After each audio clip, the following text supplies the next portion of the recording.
안녕하세요. 공덕교 교육부 여러분. 사순절 두 번째 주일을 맞이하고 있습니다. 2021년 2월도 이제 마지막 날을 이렇게 맞이했습니다. 얼마 남지 않은 2021년 2월 마지막 날을 잘 보내시고, 특별히 오늘이 주일인 만큼 주님 안에서 항상 새로워지는 경험, 또 성령님의 역사하심이 되는 경험을 이번 2021년 2월 마지막 날 경험하시는 우리 공덕교회 교육부가 되었으면 합니다. 이제 화요일이면 새로운 반, 새로운 학기, 또 새로운 친구, 또 새로운 학교에 적응할 텐데, 너무 두려워하지 말고 그 새로움을 즐기시는 여러분들이 되기를 진심으로 기도하고 축복드립니다. 이번 주는 올리브 나무 두 번째 시간을 좀 가져보려고 합니다. 올리브 나무를 알아보기 전에 저번 주에는 절기에 대해서 배웠죠. 그 이유는 이제 사순절의 시작이기도 하고, 그 절기에 대한 의미가 우리의 명절처럼 항상 1년에 한 번씩 돌아오는 것이 아닌 의식적으로 이렇게 행해지는 것이 아니라 항상 거듭남을 위해서 특별히 성령의 새로우심을 우리가 공급받고, 그 성령의 새로우심을 따라서 우리가 항상 신앙생활을 새롭게 하는 그런 것이 이제 절기다라고 말씀드렸습니다. 그래서 거듭남, 새로 태어남, 또 새로운 말씀을 우리가 항상 마음에 품고 나아가는 그런 기독교인이 돼야 된다라고 이렇게 말씀을 드렸습니다. 그래서 그 절기를 통해서 우리가 항상 예수님의 공생애를 생각하고, 특별히 예수님의 사랑, 또 예수님 대신 오신 성령님의 역사하심을 경험하는 그런 신앙생활이 궁극적으로 나아가야겠죠. 그런 생활이 속히 여러분들에게 오기를 진심으로 또한 기도하겠습니다. 이번 주는 올리브 나무에 대해서 배울 텐데요. 저저번 주를 좀 더 생각해 보면 감람나무가 올리브 나무라고 말씀드렸죠. 오늘은 예수님의 겟세마네 기도와 올리브 기름에 대한 이야기를 해보려고 합니다. 신약 성경 속에서 어떻게 올리브 나무에 대해서 표현하고 있는지, 특별히 예수님이 왜 겟세마네 동산에 올라가셔서 그렇게 기도를 하셨는지 한번 살펴보겠습니다. 네, 오늘 말씀은 마태복음 26장 36절에서 44절인데요. 한번 읽어보겠습니다. 그때 예수께서 제자들과 함께 겟세마네라고 하는 곳에 가서 그들에게 말씀하셨다. 내가 저기 가서 기도하는 동안에 너희는 여기에 앉아 있어라. 그리고 베드로와 세베대의 두 아들을 데리고 가서 근심하며 괴로워하기 시작하셨다. 그때 예수께서 그들에게 말씀하셨다. 내 마음이 괴로워 죽을 지경이다. 너희는 여기에 머무르며 나와 함께 깨어 있어라. 예수께서는 조금 더 나아가서 얼굴을 땅에 대고 엎드려서 기도하셨다. 나의 아버지, 하실 수만 있으시면 이 잔을 내게서 지나가게 해주십시오. 그러나 내 뜻대로 하지 마시고 아버지의 뜻대로 해주십시오. 그리고 제자들에게 와서 보시니 그들은 자고 있었다. 그래서 베드로에게 말씀하셨다. 이렇게 너희는 1시간도 나와 함께 깨어 있을 수 없느냐? 시험에 빠지지 않도록 깨어서 기도하여라. 마음은 원하지만 육신이 약하구나. 예수께서 다시 두 번째로 가서 기도하셨다. 나의 아버지, 내게 마시지 않고서는 이 잔이 내게서 지나갈 수 없는 것이면 아버지의 뜻대로 해주십시오. 예수께서 다시 와서 보시니 그들은 자고 있었다. 그들은 너무 졸려서 눈을 뜰 수 없었던 것이다. 예수께서는 그들을 그대로 두고 다시 가서 또 다시 같은 말씀으로 세 번째로 기도하셨다. 겟세마네 기도는 예수님이 십자가 죽음을 하루 앞두시고 들으신 밤중의 기도로서 성도들에게 가장 큰 감동을 주는 기도입니다. 39절을 다시 한번 보겠습니다. 예수께서 조금 더 나아가서 얼굴을 땅에 대고 엎드려서 기도하셨다. 나의 아버지, 하실 수만 있으시면 이 잔을 내게서 지나가게 해주십시오. 그러나 내 뜻대로 하지 마시고 아버지의 뜻대로 해주십시오. 이 기도문 자체만으로도 우리에게 울림을 줍니다. 그러나 마태복음은 예수님이 기도하신 장소와 예수님의 기도하신 모습을 모두 묘사함으로써 강력한 은혜를 우리에게 전달하고자 하죠. 겟세마네 기도의 공간 배경인 겟세마네 동산에는 강력한 암시와 메시지가 함께 숨어 있습니다. 유대인들은 이를 쉽게 발견할 수 있습니다. 겟세마네는 틀을 뜻하는 가트와 올리브 기름을 뜻하는 슈마님이 합쳐진 복합 단어이기 때문입니다. 그러니까 예수님은 올리브 기름을 짜는 틀이 있는 겟세마네 동산에서 올리브 기름을 쥐어짜는 것처럼 심령을 쥐어짜며 하나님께 기도를 드린다고 비유로 해석을 할 수 있습니다.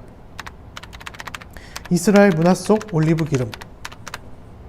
올리브 기름은 성서시대부터 지금까지 이스라엘의 대표 수출품으로 명성을 이어왔습니다.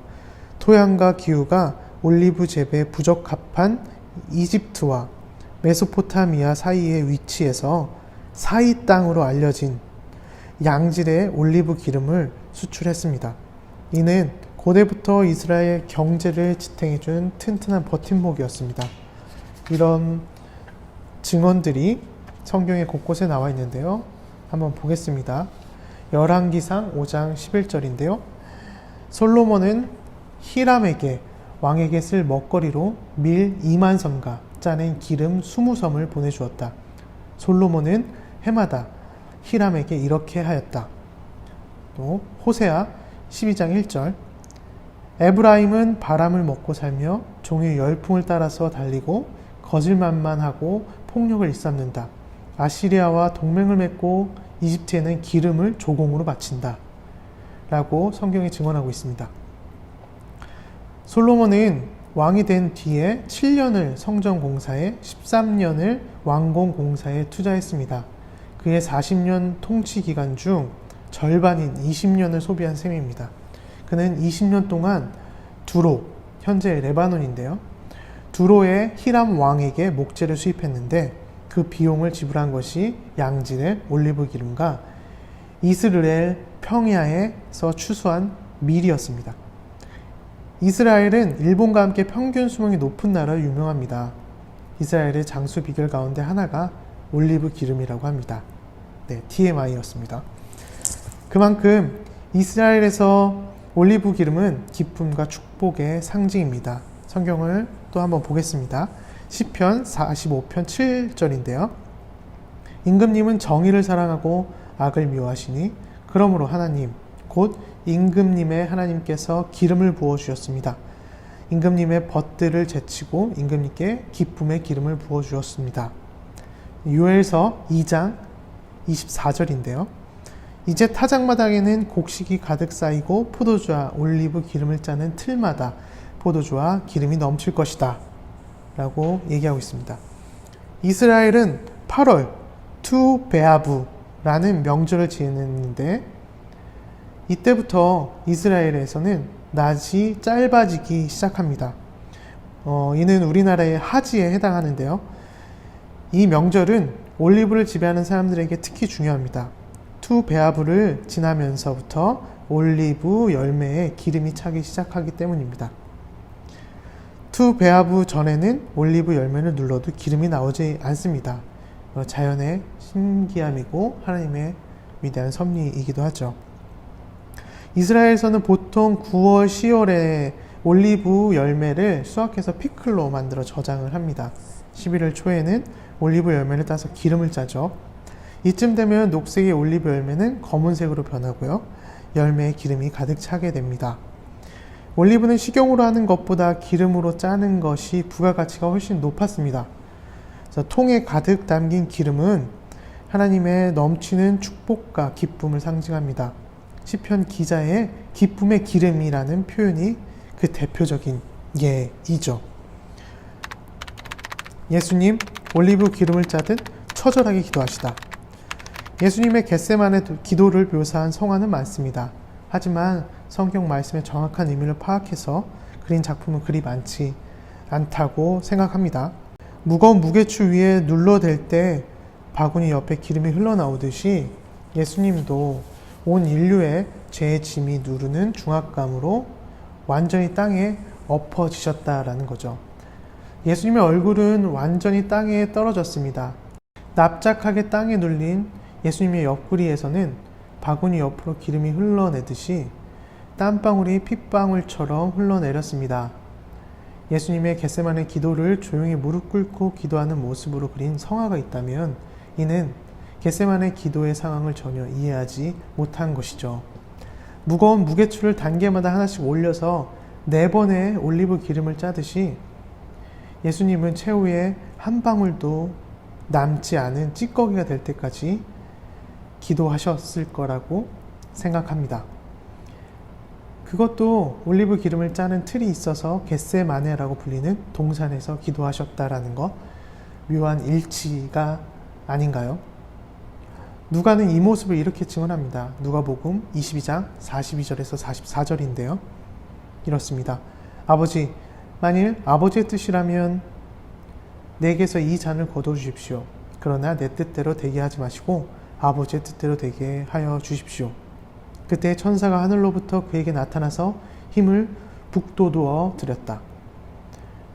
예수께서 고뇌에 차서 더욱 간절히 기도하시니 땀이 핏방울같이 되어서 땅에 떨어졌다.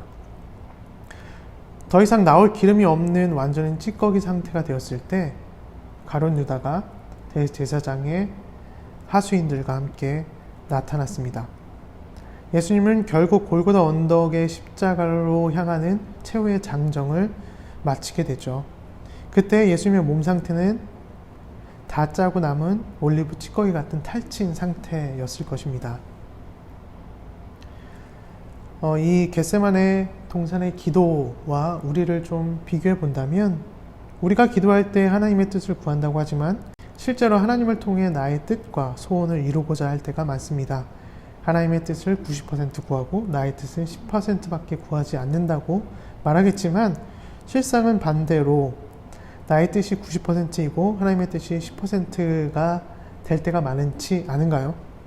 겟세마네 기도는 90%도 아닌 100%를 하나님께 드리고자 할 때 드리는 기도입니다.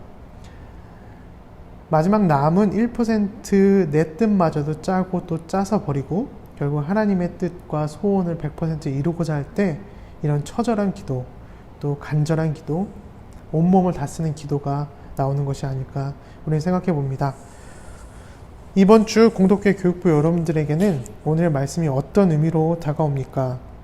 우리의 기도는 몇 프로인지 살펴보고 아직 기도가 어렵다라면 주기도문부터 매일 읽으며 예수님의 뜻과 나의 뜻을 맞춰보는 것은 어떨까요? 그래서 오늘은 주기도문으로 마치겠습니다.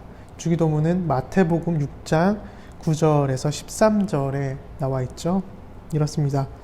그러므로 너희는 이렇게 기도하여라. 하늘에 계신 우리 아버지, 그 이름을 거룩하게 하여 주시며 그 나라를 오게 하여 주시며 그 뜻을 하늘에서 이루심같이 땅에서도 이루어 주십시오. 오늘 우리에게 필요한 양식을 내려주시고 우리가 우리에게 죄진 사람을 용서하여 준 것 같이 우리의 죄를 용서하여 주시고 우리를 시험에 들지 않게 하시고 악에서 구하여 주십시오. 나라와 권세와 영광은 영원히 아버지의 것입니다. 아멘.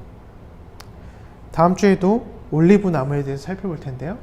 올리브 기름이 어떻게 나오고 올리브 열매랑 올리브 꽃이 어떻게 나오는지 그런 것들을 좀 상세히 살펴보면서 성경과 함께 살펴보겠습니다.